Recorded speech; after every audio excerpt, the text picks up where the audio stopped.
Well, hello there. It's August 22nd. It's show 221 of the Dumb Zone. I do miss my pool. That's a tough one. Having to move out of the house with the pool. Dan is not here. Dan is on the road to upstate New York, which is a wild turn of events. To drive all the way to both coasts in the span of a week and a half. And he's actually driving this time. Yeah, you're not just chilling in the back while Matt handles everything up front. Yeah. He finished that entire book in the RV. I'm not surprised. But I don't envy him this time, given who his passenger is. You know the one thing that I thought about doing whenever we were on the RV that I didn't do? He would take like these 20-minute little cat naps. Yeah. On the couch on the opposite side from the table. And I was super close to drawing a dick on his face at one point. But I think he would have been actually mad. I think so. Not like, oh, you rascal. Like actually pissed off. Like he was when I filmed him when he spilled his coffee. But so Dan is not here, but Danny is. Danny is a guest today on the Dumb Zone, and we found out in our pre-show meeting, air quotes, that he was also the guest on another recent podcast that he started to tell us about, and I said, wait. So Dumb Zone and By the way, good morning. Yeah. Hi, Danny. Good afternoon. Thanks for being here. Danny's a guy How's that'll everybody wear doing? a light black hoodie and long pants in August. You know what I do that for is because, number one, I'm old, and old people get cold easier, and it's always air conditioned wherever you're going to be. My time outside is walking from the car to the door, and I don't want to risk freezing my butt off wearing tiny shorts and a tank top. And Rachel's right. It does get cold in here. Yeah. It's very, very cold in here. Been in here a handful of times, and I know that it can get a little chilly, so I'm prepared for where I'm going to be for the longer amount of time, not just the walk from the car to the door. Are you much of a sweater? No. Okay. Not at all. That's the problem for me is I could look like I jumped out of a pool on the walk to my car. Yeah, but you don't have a pool anymore. I don't. So people are just like, he's just sweaty. In fact, I do something. I take precautionary measures. This is not the shirt I drove here in. Really? No. I wear another shirt, and then especially if I know we're going to be on video, I will change shirts before I come in so that that other shirt is all the sweat, my pits. So you sweat from your drive from your what are you driving, like a 71 Ford? Yeah, with no windows, no AC. Yeah, and the windows that won't roll down. Yeah, with no automatic windows. No, I'm very sweaty. I have to use like a medicated deodorant once a month, and it burns. It's liquid. I have to put it on. There's like a little applicator on it, and I have to put it on. Don't they do like injections that you can get an injection into your armpit? There's a couple of different ways. One of them is Botox. Okay. Which we've actually talked about with our crack sales team. They're like, would you guys be interested in this? And I'm like, yeah, Rob and I sweat a lot. I would like that. I've never noticed it about you guys. Man. Maybe it's because y'all are fit. Oh, yeah. You know what I'm saying? Real fit. Like you don't notice the sweaty, thin guy, but if a guy that looks like Tony Soprano walks in and he's got beads on his forehead, it's like, no, of course. Look, the fat guy's sweating. And he's out of breath. Yeah. Fat guys have it rough on a couple fronts like that because people also don't assume that I can wreck a toilet like I can. But a fat guy, you're just like, whoa, don't want to go in there after that guy. Pivot. I was just describing that if a skinny guy walks in and is sweating, you think, oh, did you just get back from the gym?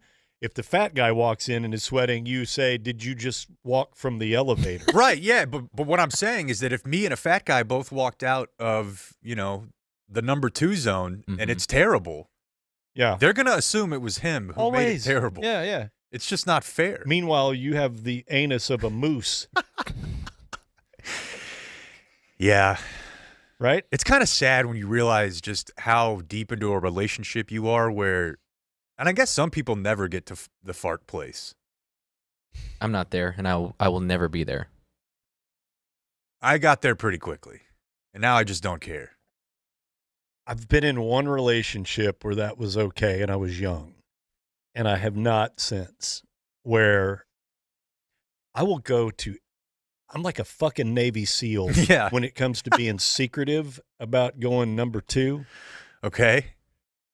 And I won't intentionally make smell bad in front of a woman. Because I don't want the other side. I don't want to hear hers. Yeah, exactly. Because if you break that seal, then she's like, no, I'm so comfortable in our relationship. Because I want something to be mysterious. Yeah. I'm all about transparency and honesty and talking about all the people we've slept with, whatever you want to do. I'm just more about That's equality fine. than you guys. I just don't want that. But the thing is, I don't want to leave. If you're going to do that, close the door. I don't want open door policy. yeah. Don't fart on me. But you know what? Fart on me. That doesn't have to go that far. Yeah, that but- feels like a special request. The kid loves it. They do. When I fart in front of Brooks, like Yeah. he just loses his mind. Yeah. Yeah, and So the other That thing kinda too that spills can be into- very embarrassing is I'll fart in the car a lot when it's just me. Mm-hmm. And then, the next time I get in the car, if it hasn't been that long, the fart is there. And so sometimes it's really embarrassing because if it's just me and Nora, it's funny. But when Mom walks Nora out and we open the door, Nora will say, "Time to get in the fart car." She calls my car the fart car. Mom's car is the black car. Yeah. Mine is the fart car. Why is Mom's car the black car? It's just black, Danny. It's not. it's the toy that's I under was the just driver's thinking about seat. the things that are done in the car. No, Well, there's not a series of premium videos filmed there. Although I suppose that could apply to the fart thing too. Mom's not driving around with Jake Steed in the passenger No. seat. No, and Nora's also called me out like right when at our old school when we were in drop off. If I happened to let one go when we were maybe 2 cars back, and then the lady would come up and open the door and she would yell, "Ooh, Dad farted." And it's just some like 22 years old teacher's assistant lady. And I'm like, it was her. It was her. It's so awkward. Yeah. I just call you out all the time. Yeah, it's amazing. I'm sure your little one's like this too, as well, Blake. But the lack of filter that they'll say anything to anybody at any time. They're the biggest snitch. They're snitches, and if you're not the type of parent that's kind of like always trying to censor them, like when I grew up, if you just didn't. You didn't really talk. You were going to get a backhand, or you're Speak going if to be told spoken to to. shut up, or that's inappropriate. Now, in modern parenting, you kind of you don't really try to discourage the kid from having a voice, but it's really fucking embarrassing when you're picking up a pizza. And I think I've told you this story, maybe, but did I tell this on the air here before? I don't think so. Not Okay. with me. No. Where you go to pick up a pizza with your kid. All right, so Lover's Pizza, love it, great New York style pizza up on Garland Road. We're going to talk about pizza a little bit later as well. Deep dishes here. Yeah. Show up with my kid. We do this on the regular, about once a month. And we're sitting there, and I recognize a guy that's doing a pickup as well. And I look up, it's like, oh my God, that's my buddy Chris. Now, Chris was a former, I'm not sure what the special, like if you're in the Navy, you're a Navy SEAL. If you're in the Army, you're Special Forces. He's one of those guys. Green Beret elite or something. operative dudes that did a lot of tours, Afghanistan, Iraq. And when he came back, he was a Dallas police officer for a number of years. So he looks like a fucking badass. Like he's big and built and bald and cool glasses and everything. Anyway, he's picking up pizza. I'm like, hey, Chris, what's up?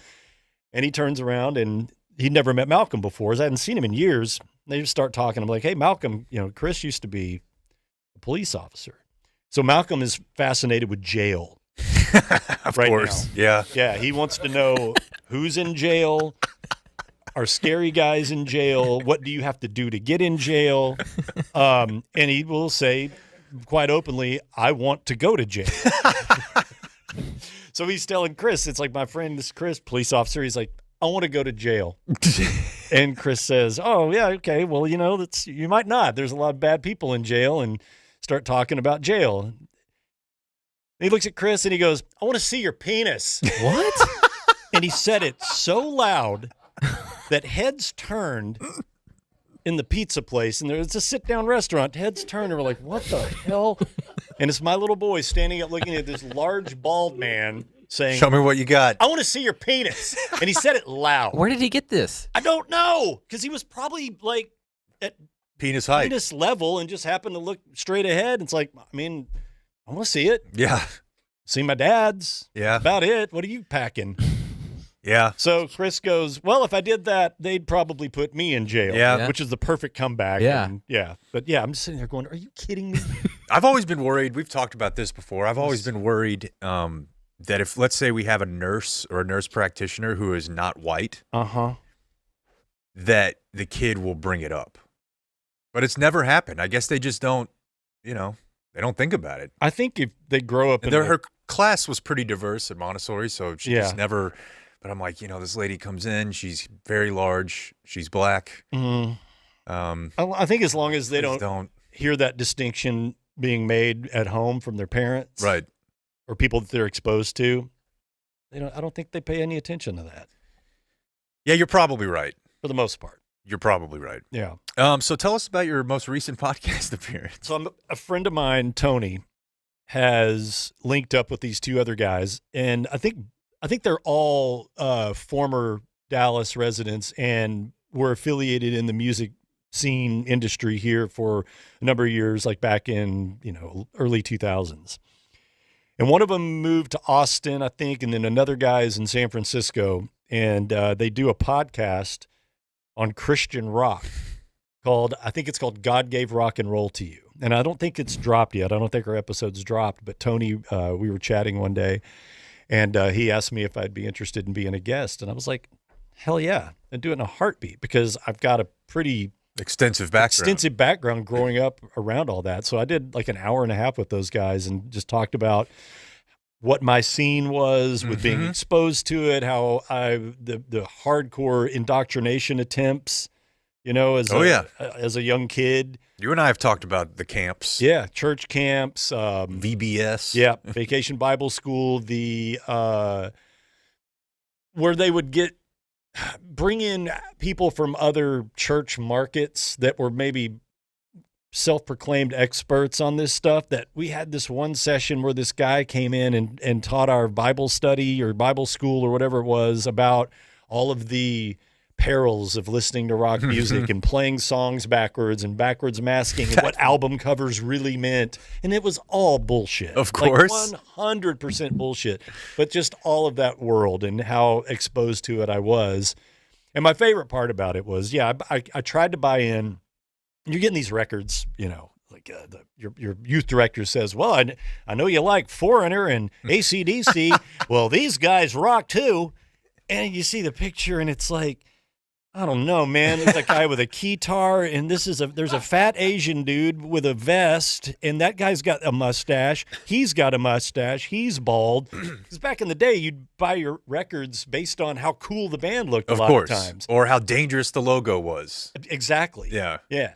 And this was none of that. And then he's like, oh, but check it out. And you listen to it, and you're trying to love Jesus. So you're trying to convince yourself this stuff is good. But there's fucking synthesizers in it, and I don't want that. And the guy can barely play lead better than me. I'm 13, and I can shred this dude in the Christian band. So you're trying to convince yourself, and it doesn't work. And you finally give back in and go back to Satan. Yeah, and where you started. Yeah, reset it. And I had gotten rid of all my albums or given them away or thrown them in the trash. And then my first purchase, when I got out of the Christian rock world and decided to never go back, was Iron Maiden's Number of the Beast. It has to be. I had to get the album cover that had the most satanic imagery on it. There was only one choice. Yeah, 100%.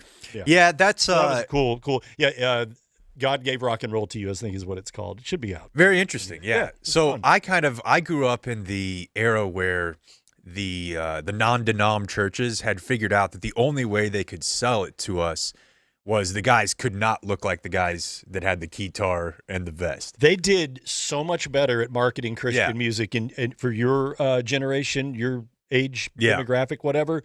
The bands were better. They looked the part. They could actually play their instruments. Some of them had tattoos. Yeah, their songs were pretty catchy. Yeah. So yeah, it was really difficult you couldn't even tell. It's like, well, I don't know is this mall punk band secular or there were a bunch of those. The Lord, a lot of them. Yeah, and so it was much easier for them to sell it to us. And the thing for me was when I was probably 13, 14, the really only places you could play were churches and church-affiliated clubs, like The Door.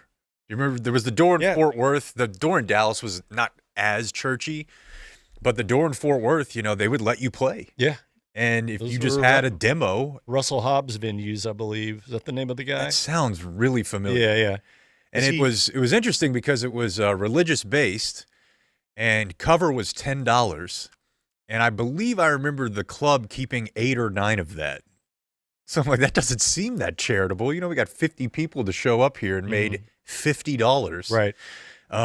But that was pretty much the only place you could play, so you had to kind of buy in a little bit. Played a church community center, did that a couple times. Now, were you playing, I mean, were the lyrics of your songs, were you trying to make them ambiguous, or were they openly praise songs? Or they were not openly praise songs, but there was no swearing. Okay. And so, you know, they would let us get by with it. They weren't that hardcore about that. Yeah. You just couldn't curse. Right. Or, you know, sing about the devil. Mm-hmm. Now, that changed a little bit when the world opened up to us. This is something we talked about recently as well. Do you remember Dream World? I don't think so. Oh, my gosh, man. There was a place in Arlington. I think it's by Baby Dolls, but it might be one of the other Arlington strip clubs. Dream World was a strip joint? It was the name of a music venue that also, it was almost like an old barn. There was the floor was dirt in the actual venue space part of it. And then they had a handful of recording studios in the back. I saw a guy kill a snake there with a shovel in a recording studio. And that place was insane. And they would have like your ICP knockoff type bands play there. And we were doing like, I miss my girlfriend with palm muting. Mm-hmm. And then the band that would come on before or after us would just be like decapitating a teddy bear with like a blood capsule on it. And my parents are there. My grandparents are there. That's when when you got away from the Christian venue. Yeah. It was a wild time. Those are good times. Those were very good times. I still need to try to find that album. The one you did? Yeah. Because we want to, I've been asking you for this for years. I know. And I keep asking my buddy who I thought would have had it like backed up somewhere. But yeah, we won like 10 hours in a studio from a battle of the band. Those always sound great. Oh my God, dude. I mean, obviously you're playing everything live. Yeah. Like you can't track anything really. And you got their best engineer available. I remember that being the first time I ever was like, I don't know if I do want to smoke pot when I get older. Because this guy was blackout high. Oh, he hated the fact that you were there. Yeah, we were 16, 17-year-old kids. He's an actual engineer and producer. Yeah, these guys, that's the thing about recording studios. If you talk to any recording studio engineer, sure, they'll have their glamorous bands that they recorded, you know, like, for example, Nile City Sound. Mm-hmm.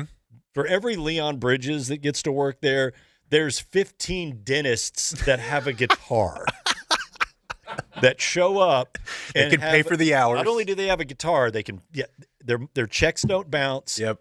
And they've got a vision, bro. It's going to be a hit. They have a vision of what they want, and they don't want any help in you producing it. They just want you to push the buttons, and you've got to sit in there and do this because it pays the bills. It's like anything else.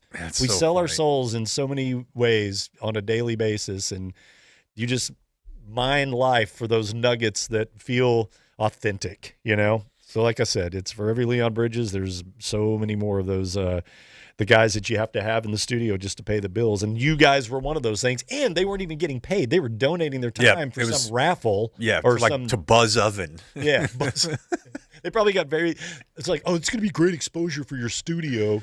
Yeah. You know, for whatever crystal clear studio. Oh, God. Your name's going to be on all these pamphlets and we're going to be running radio ads. It's like bullshit. Dude, None of that stuff happens. I ended up with like 400 copies of that I couldn't move. Yeah.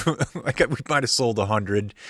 And then I just had boxes full of these CDs that paid to have like the printing done on them. It was such a beaten time of my life. If you have 400 of them, some of them have to be in existence. I would figure so. What was the name of the act? At that point, it was called 5 Minute Stranger. Okay. Which was pretty much a set. Yeah. I love it. Yeah. Okay, so you said, before we get to sports, you said something to me a couple weeks ago, one of the times whenever you were going to be in. Mm-hmm. And I knew that you had an amicable situation with your most recent baby mama, and that you had, a young child, and that you took care of him about half the time. And I, at some point, obviously picked up on the idea, like, they're not all living in the same house together. But then Danny's telling me a couple weeks ago that he's like, no, I'm good for tomorrow. The mom watches her every other day and we were talking about, you working here at some point and insurance and stuff like that. And you're like, oh, Malcolm's covered. His mom married a really rich guy. And I was like, oh, cool. I guess you'd rather have that than like some deadbeat. And then Danny said, yeah, he's cool. I'm actually going to watch UFC with him tomorrow night. I was like, what the hell? I get that sounds maybe it's cool, but it's still unusual. Just very unfamiliar based on my experience. Well, of course, of all of our experiences. Yeah. I grew up in divorce. I know you did too, Blake. Your parents are still together, right? Mm-hmm. Okay. Must be nice. Yeah. I don't know what that's like. See, for me, Blake, the parents that chose to adopt me, like they couldn't have kids. So they went out and found a baby that they wanted so bad, and they still got divorced. Well, might have been related. Yeah. You guys got twice the presents, though. That's very true. And Dad's weekend, which I missed out on. Well, okay. Mine was, I think, a little better than his. It's not the same when your dad, when they divorce, that you see him one time. Since you're 10 yes, years y'all's old were until way now. worse. I was just trying to participate. Anyway, I'm not trying to make this all about me. Jake, you bring that up, and it is interesting because I think it's very uncommon for most people to have that type of co-parenting relationship, especially when your ex marries someone. Because we were never married, and we were very young in our relationship when we found out we were pregnant, and we decided let's do this. Let's give it a run. And the run didn't last, which is not uncommon at all. And she ended up dating this guy, and they ended up getting married, and they have a daughter now. She's almost 3.5 months. And when I say he's rich, he makes enough money to be able to cover my son's health insurance. And spring for UFC. Spring for UFC. Yes. To some people, he's cool. Well, he's a great dude. I love his mom to death, and I want nothing more than, number one, for my kid to grow up in an environment where the guy that is going to be with him a lot is a good dude, and it's probably not a bad idea to have some semblance of a relationship with the guy. An amicable, kind, nice, friendly relationship. And I care deeply for his mom because that's the mother of my son. And it's all good. And yeah, maybe it's a little weird to most people. It's probably the exception. I wish it were more the rule that mixed families could get along like that. So I feel very, very lucky in that regard. But yeah, Malcolm went to bed one night and he was springing for UFC and invited me over, and I sat there on a chair and watched guys kick the shit out of each other with my ex and her husband. And look, I think most people put on the brave face and try to make it work. I mean, my parents did that. It wasn't like they were trying to actively sabotage things. Right. But that basically went as far as we're not going to argue at sporting events. Yeah. And we're going to take care of the kids together. But it certainly wasn't like, hey, dude, I'm going water skiing this week. You want to come out? It definitely wasn't that. Which would happen. Yeah. I could see if they went water skiing, I would probably get an invite if it were, feasible for that to happen. I would get an invite from him. You're a very mature man. He would text me and say, hey, bro, do you want to come out for a couple of days? We've got this cabin. They went to Broken Bow recently, and I went up one morning and hung out with them during the day and spent the night and slept in Malcolm's bed, and Malcolm and I drove back to Dallas the next day. But yeah, it's me and her and him and her parents and sitting around a campfire drinking tequila after the kids go to bed. Did you ever whip your ass about ticket stuff? Loves the ticket, by the way. See, I feel like that would be... He loves the ticket and loves the Dallas Cowboys. Okay. Yeah. I was going to say, Danny's probably like, yeah, these people are awesome. They let me hang around, and they're probably like, God, this fucking guy won't leave us Yeah. alone. Like, Yeah. Look, just trying to be nice. He actually took us up on the water skiing thing. He slept in Malcolm's bed. What's his deal? What a creep. And he wouldn't leave when I bought the UFC fight. Thought it was a pretty clear message. It was time to. I knew he didn't like UFC. That's why I was watching it. Well, I think that's cool. It's obviously the best thing for the kid. For sure. So that's For really all that matters. All right, Blake. and I don't have to pay for UFC. There you go. Always a plus. Although there was a fight that happened this past weekend. Didn't get the invite. Okay, you know, he's probably got a rotation of friends. Maybe he wanted to bang that night. Oh, my. That is a fantastic What? way for us to segue into telling you about what to do if you're in a car accident, Danny. You. Don't pump me.